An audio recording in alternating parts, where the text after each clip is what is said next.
Hey guys, how are you doing? This is my second attempt at making this video. Not that I didn't mess up. What happened was that that I finished recording the footage for this video, and I went to go press stop to stop recording the video and to save it, and I accidentally exited out, deleting all that I had recorded. So here I am again. By the way, happy Thursday. Hope you guys are having a great week. Of my list of 5 favorite cartoons as a child. So, hopefully with the second take will be a little bit better than the first. So, number 5 of my list of my favorite cartoons as a child is Ed, Edd n Eddy. Now, if you guys watch Cartoon Network, like in the 21st century, especially now, the shows have really gone off the deep end. Like with Chowder, I don't know if you guys ever watched Chowder, don't even get me started on Chowder.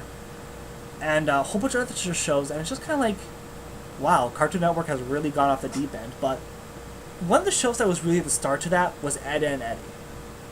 Ed, Edd n Eddy was about the hijinks of Ed, an idiot, a complete imbecile who loves B horror movies, Double D, a neat freak genius, and Eddie, who is a con artist, probably future Wall Street broker. But as they try to scam their neighborhood, they're the people in their cul-de-sac for cash, so they can go and buy jawbreakers. So, you guys remember the jawbreakers were like the size of people's heads, like larger than people's heads. So, Ed, Edd n Eddy, while it was really starting to go off the deep end, especially when they were getting into alternate dimensions and stuff like that, it was still genuinely a funny show and really entertaining to watch, mainly because the 3 main characters, the hijinks they would get into, the fact that everybody hated them, and the chemistry between the 3 main characters was really great also. The fact is, while they pretty much essentially had nothing in common, that they were able to still get along so well and still have that dynamic, which was absolutely hilarious. Now, number 4 of my favorite show growing up, my 4th favorite show growing up as a child was Dragon Ball Z. Dragon Ball Z, for those who are too young to remember, I can't believe I'm saying this, I sound so old and I'm only 20. Dragon Ball Z was sort of was like the Naruto and Bleach of the 90s. Really popular action-adventure anime show that lasted for an incredibly long time and never seemed to end. So, I love Dragon Ball Z. I watched the show from beginning to end on Toonami every day after school. So the plot was basically straightforward. It's about the story of Goku, who has to defend the Earth or the universe from some kind of alien, supernatural, powerful threat. So what made the show so awesome, though, was its fight sequences, which consistently, as the characters grew stronger and grew more powerful, constantly topped themselves. And while you think, oh wow, there's no way that they can get better than this, there's no way they can get any better than that, they do. And it constantly topped from that over and over and over and over and over again until the very end. Excuse me. Which made the show absolutely fantastic. So, number 3 of my 3rd favorite show as a child was Samurai Jack. If you guys remember, Samurai Jack was from Genndy Tartakovsky, who back during the 90s and the early 2000s, when Cartoon Network decided to try to create more original programming, Genndy Tartakovsky was God.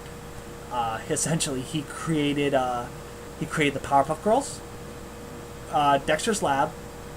He also created, if you guys remember, the original Clone Wars miniseries, and he also created a little show called Samurai Jack. Now, Samurai Jack is about a samurai, and while he was a child, a demon lord named Aku went and conquered his land, his territory and his home, and invaded. So Jack goes on the run, training with Robin Hood and a whole bunch of other martial arts experts and other experts in certain kinds of combat, eventually getting a magical sword.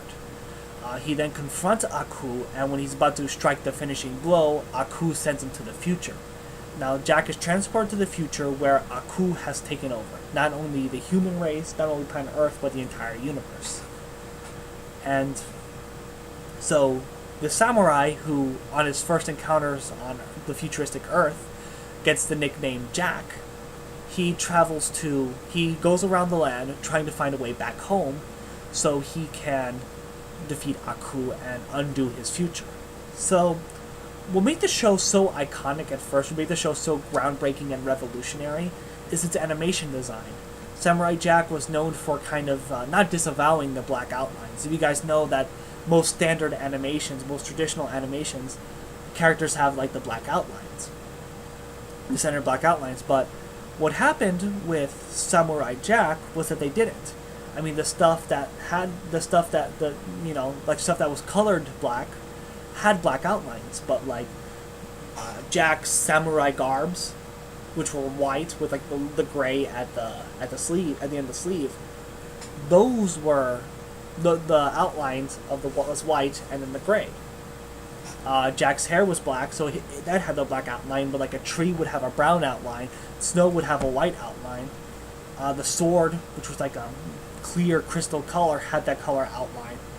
And it really made for a visually appealing show. Also, the fact is that, and one with very little dialogue too. One of my favorite episodes of the show that really stands out to me was when Jack has to go fight the three archers, the three blind archers, who are on top of this tower. And so how they shoot is through they have a very sensitive sense of hearing. So Jack is trying to avoid the archers while they're shooting at him. So eventually he learns to not rely on his sight but his hearing, and just him trying to get up to a tower, fighting the archers. The scenery is just absolutely breathtaking because the tower is like in the middle of this huge snow field, and it's just it was very visually appealing and very amazing as well. And it was easily one of my favorite shows growing up as a child. Now, number 2 for my favorite shows growing up as a kid is The Animaniacs. The Animaniacs is a show like Samurai Jack, like my number 1 on this list, which I'm not going to reveal just yet, that I can still watch now as an adult and still get the same amount of enjoyment out of it. Animaniacs, was about the hijinks of Yakko, Wacko, and Dot, who lived in the Warner Brothers water tower in Warner Brothers Studios. And their hijinks with, different characters, the celebrities, historical figures like Ludwig von Beethoven. And what made the show so great was that not only did it appeal to kids, but to adults as well.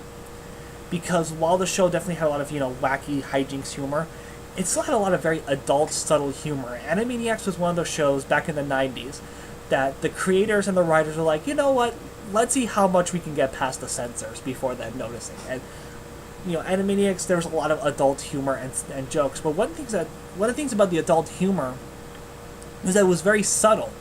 So that's how they were able to get away with a lot of it. So there was a lot of subtle adult humor. So the kids will go, it'll go over the kids' heads. It'll be like, whoosh, so like that. But adults will pick it up on that. And I remember talking to my parents about it, and they enjoyed watching Animaniacs with me because while there was definitely while I could enjoy the show, they could enjoy watching the show. And that's very hard for kids things in general, for not only the kids to enjoy it, but the parents also. So it had enough there also. Now, number 1 is my favorite cartoon as a child. No surprise, was Batman the Animated Series. Batman the Animated Series, the thing was, as a child, I never really grew up on comic books. Later in life, in high school, I read all the main graphic novels, especially The Dark Knight Returns, Batman Year One, The Killing Joke, no, I didn't read The Killing Joke, The Long Halloween, Dark Victory, all key essential Batman graphic novels, but I wasn't really too much into comic books. Because comic books for me is just I don't have the disposable income enough to buy and own comic books. But it's just that there's so much of a deep, complex mythology behind comic books, I'd be afraid if I get into it, that there's just no way that I can be okay, what the hell is going on? What the hell happened? So what happens in the 90s, we had kind of like how we have now this huge surplus of superhero movies. Well, back in the 90s, there was a huge surplus of superhero television shows.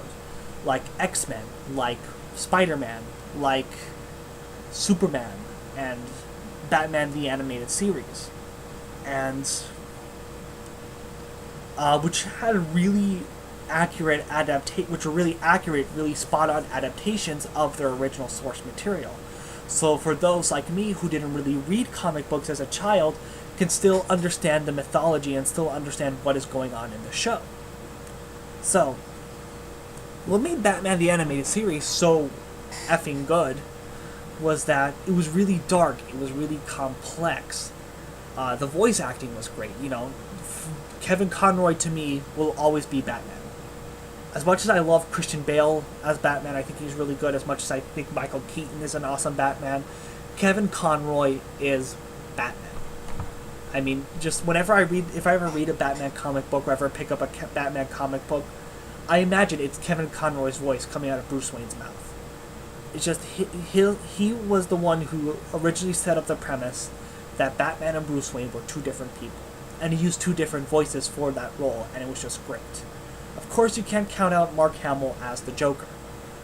And Mark Hamill as the Joker was just fantastic. And it was really he was really one of the highlights of the show as well.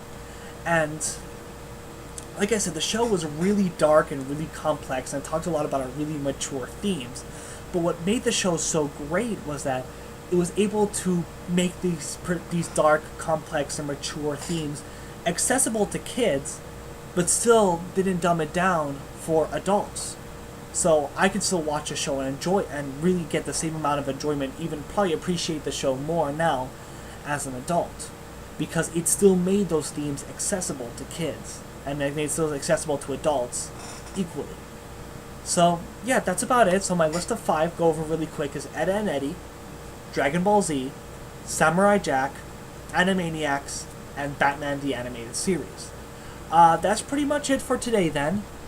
Just letting you know this is going to be the last video I make from home, probably till about Thanksgiving break. For you guys who don't know, in my last video I said that I am moving back to UConn on Saturday. So all my videos will be from there in a new environment, so just letting you guys know ahead of time. So, alright, I will talk to you later then from UConn. Alright, see you later. Peace.